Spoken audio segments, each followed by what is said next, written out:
ደምግባት የለውም ያለው ነብዩ ኢሳይያስ ነውና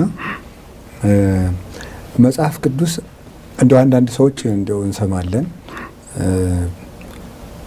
ደምግባት የለውም የሚለውን ክርስቶስ መልከኛ አልነበረም ለማለት ይጠቀሙበታል ሁሉና ይሄ ትንሽ እንትን ፈገግ የሚያሰኝ ነገር ነው። ለምን መልክ ለሰው ልጅ ቁም ነገር አይደለም። ሲጀመር መጽሐፍ ቅዱስ ስለ መልክ ቁም ነገር አድርጎም አይናገርም እና ጌታችን ኢየሱስ ክርስቶስ መልከኛ እንደውም መልከኛ ነው።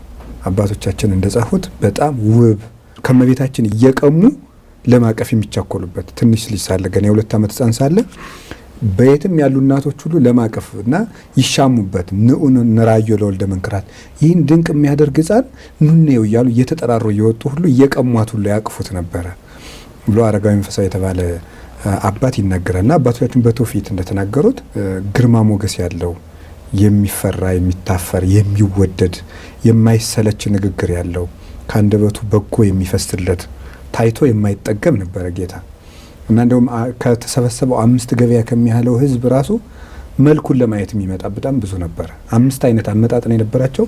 አንዱ አመጣጥ መልኩን ለማየት የሚመጣ ነው። ሌላው እንጀራ ሊበላ የሚመጣም አለ፣ ታምር ለማየት፣ ፈውስ ለማየት፣ ለመማር፣ ነገር ለመስራት የሚመጣም አለ።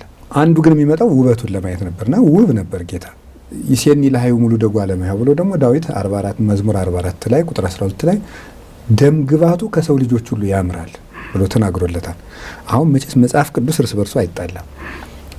አንድ የቤተክርስቲያን ሊቅ ምን ብሎ ይናገራል? አንተ ከመጽሐፍ ቅዱስ ጋር ስትጣላ መጽሐፍ ቅዱስ የተጣላ መስሎ ይታያል ይላል። እና መጽሐፍ ቅዱስ ግን ተጣልቶ አያውቅም፣ ሰዎች ናቸው የሚጣሉት። እዚህ ላይ ደም ግባት የለውም አለ ኢሳይያስ። ዳዊት ደግሞ ደም ግባቱ ከሰው ልጆች ሁሉ ያምራል አለ። እና ታዲያ ስለምን ደም ግባት ነው? መጽሐፈ ምሳሌ ላይ ደግሞ ምዕራፍ 31 ላይ ደግሞ ስንመለከት ውበት ሐሰት ነው፣ ደም ግባትም ከንቱ ነው፣ እግዚአብሔርን የምትፈራ ሴት ግን ትመሰገናለች ይላል። እንግዲህ ውበት ሐሰት ነው ተባለ፣ ደም ግባትም ከንቱ ነው ተባለ። እንደዛ ከሆነ ስለ የትኛው ውበት ነው የምናወራው? ከንቱ ስለሆነ ውበት የለውም ተብሎ ሊጻፍብለት አይችልም። ጉዳዩ ከውበት ጋር የተያያዘ አይደለም ማለት ነው። ስለዚህ ታዲያ ምንድነው ዳዊትም ውበቱ ከሰው ልጆች ሁሉ ያምራል ያለው ውበት አይደለም። ውበት የተባለው ላሄ ታምራት፣ ላሄ ትምህርት፣ መወደድ ማለት ነው። መወደድ ማለት ነው። ስለዚህ እንወደው ዘንድ ደም ግባት የለውም የሚለው ኢሳይያስ በአይሁድ ቁሞ ነው የሚናገረው። አይሁድ እንዲወዱት አልወደዱትም። ትምህርቱ የትምህርቱን ደም ግባት፣ የታምራቱን ደም ግባት፣ የመወለዱን ደም ግባት፣ በድንግልና መወለዱን አኗኗሩን አልተቀበሉትም ነው ደም ግባት። መቼስ በሰው ሰውኛው ውበት የተባለው ከውበት ጋር ምን ይመጣል? መወደድ ይመጣል ማለት ነው። አይወዱትም ማለት ነው። አይሁድ አልወደዱትም። የሱን ትምህርቱን፣ ታምራቱን፣ አሰራሩን፣ አኗኗሩን በሙሉ አልወደዱትም፣ ነቀፉት ማለት ነው። ያንን ለመናገር ነው የመጣውና በዕለተ ዓርብ የዋለውን ውሎ እየተገረፈ እየተሰቃየ ደም ለብሶ እርቃኑን ልብሱ ተገፎ ከለሜዳ እያለበሱት ምራቅ እየተፉበት የንቀት ውሎ መዋሉን በሰው ፊት ያንን የሚያመለክትና በአይሁድ ልቡና ትምህርቱ ሁሉ መጠላቱን ሁሉ ታምራቱ መጥላታቸውና በጠላትነት መነሳታቸው የሚያሳይ ነው። ይሴኒ ለሃዩ ሙሉ ደጓ ለማያው ደግሞ መልሶ ውበቱ ከሰው ልጆች ሁሉ ያምራል ደግሞ አለ። ደግሞ መልሶ እሱ ደግሞ ምንድነው? ላሄ ታምራቱ ላሄ ትምህርቱ ይላሉ ሊቃውንት ሲተረጉሙት። የትምህርቱ ውበት የታምራቱ ውበት ከነቢያት ታምራት ውበት ከሐዋርያት የታምራት ውበት የበለጠ ነው ያምራል ማለት ነው። ምን ማለት ነው ይሄ? ነቢያት ሲያስተምሩ ከመዚህ ይቤ እግዚአብሔር ዘኩሎ ይመልክ፣ ዘካርያስ ሲያስተምር ሁሉን የሚገዛ እግዚአብሔር እንዲህ ይላል። ከመዚህ ይቤ እግዚአብሔር ጸባዖት፣ አሸናፊ እግዚአብሔር እንዲህ ይላል። ኢሳይያስ ሲናገር ከመዚህ ይቤ እግዚአብሔር አዶናይ፣ ጌታ እግዚአብሔር እንዲህ ይላል። ሕዝቅኤል ሲናገር ሌሎችም እግዚአብሔር እንዲህ ይላል እያሉ ነው።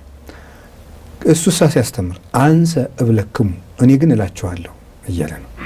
ሐዋርያት ታምራት ሲያደርጉ ወበስሙ ለእግዚእነ ኢየሱስ ክርስቶስ ተንስ ወሁር፣ በጌታዬ በኢየሱስ ክርስቶስ ስም ተነስና ተመላለስ፣ ጻ እርኩስ መንፈስ በስሙ ለእግዚእነ ኢየሱስ ክርስቶስ፣ በጌታዬ በኢየሱስ ክርስቶስ ስም እርኩስ መንፈስ ውጣ እያሉ ነው ያስወጡት።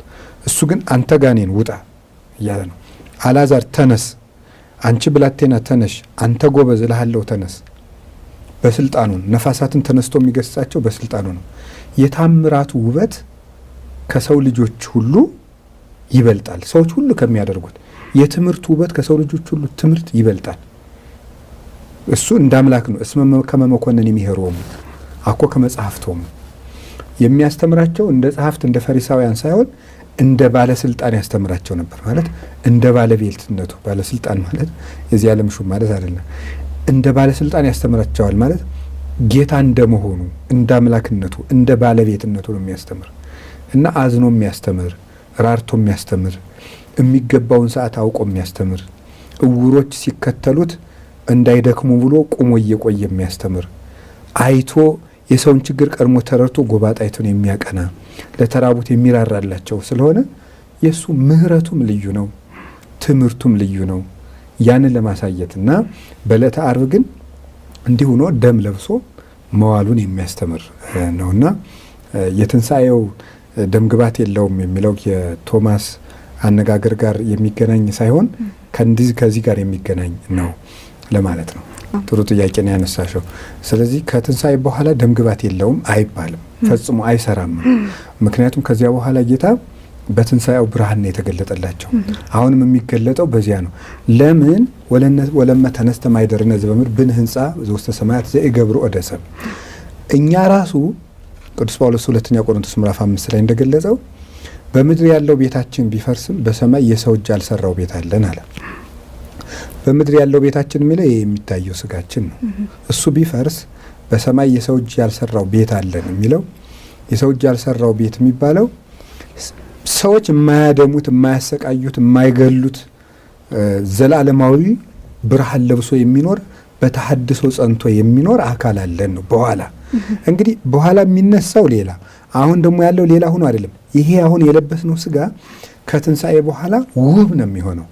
ብርሃን የለበሰ የማይጨማደድ የማያረጅ የማይከሳ እንደዚህ ተደርጎ እንኳን የማይቆነጠጥ የማይሸበሸብ መጉበጥ የሌለው ማጠር የሌለው መርዘም የሌለው መወፈር የሌለው መቅጠን የሌለው በጽናትና በተሐድሶ በብርሃን ጸንቶ የሚኖር እንኳንስ የክርስቶስ የኛ ራሱ እንደዚህ አይነት ስጋ ነው ያለን ከትንሣኤ በኋላ ማለት ነው። እና ይሄ አይስማማውም ለሱ።